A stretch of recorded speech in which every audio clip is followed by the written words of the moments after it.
විසල් බංගලාවක හුදකලා දිවියක් ගෙවන ඔහු ප්‍රකට ප්‍රවීණ කෘතහස්ත සිනමාකරුවෙකු වූ රණබාහු බණ්ඩාරතිලකයි. දිනක් ඔහු වෙත රංගන වරම් පතාගෙන එන රූමත් ගැටිස්සියකි. ඇය නමින් මිහිරි ජායා. සාර යවමු සරුංගල කියලා මේ දවස්වල හරි ෆේමස් ටෙලියක් තියෙන්නේ. ඒකේ රෝසි මිස් ටෙක් කරන්නේ මම.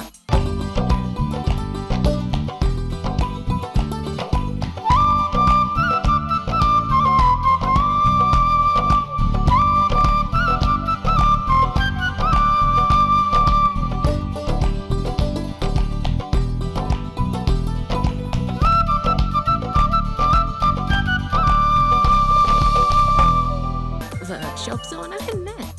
Acting මට nothing. One take okay.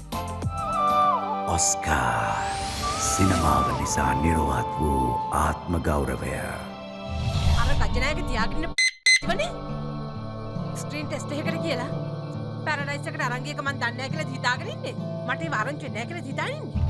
කොහොමදම දන්නවා මගේ ෆිල්ම් වලට ගන්න කුඩියොත් එක්ක මම මුදිය ගන්නවා කියලා. තෝ මේ රෝල් කෙනෙක් යකෝ පායක මුදිලානේ. මගේ හීනේ කවදා හරි ඔස්කා සම්මානය ලංකාවට ගේන එක. බහින එළියට. ඔකවුනක් කමන්නේ නැතමුස. රංගනය උදෙසා මහන්සි නොවී හාන්සි වෙන්නට වෙරදරන නිලිනංගියෙක්.